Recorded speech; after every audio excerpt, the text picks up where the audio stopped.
What's up, everybody? Thanks for tuning in. This is going to be a little bit of a different video than what I usually do because I'm going to try to do a first impressions review of this 2023 Suzuki V-Strom 800DE that was generously loaned out to me from the awesome folks at Moto Mecca in Seattle.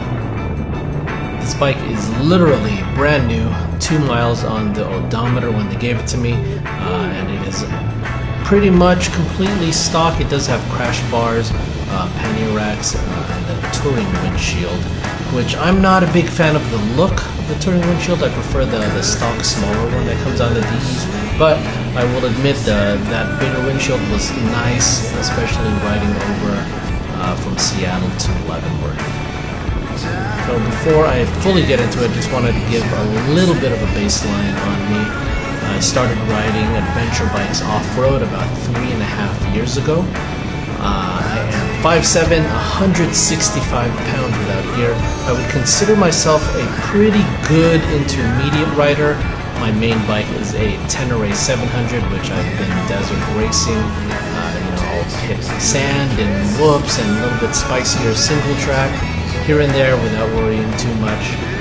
So take that for what it's worth as I go through my thoughts on this V-Strom. Personally, I am always a little hesitant when I'm swinging a leg over a new adventure bike, especially larger bikes, because of the height and the weight, and it's intimidating, especially as a shorter rider.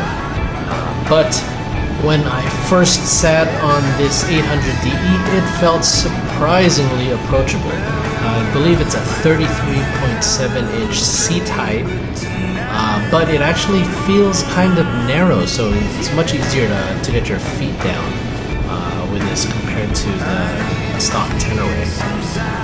And while it is a heavier bike on paper, it definitely doesn't feel heavier. It seems like it carries its weight a little bit better, easier to maneuver at lower speeds, easier to get off of the kickstand.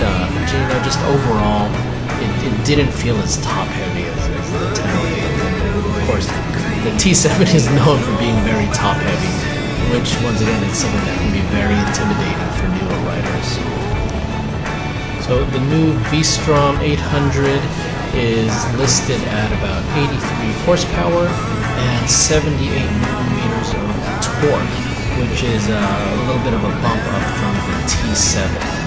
It also has a few different traction control modes to help manage putting that power to the ground, but honestly, I've actually just turned it off completely for all of the off-roading that I was doing that weekend, and it was very manageable.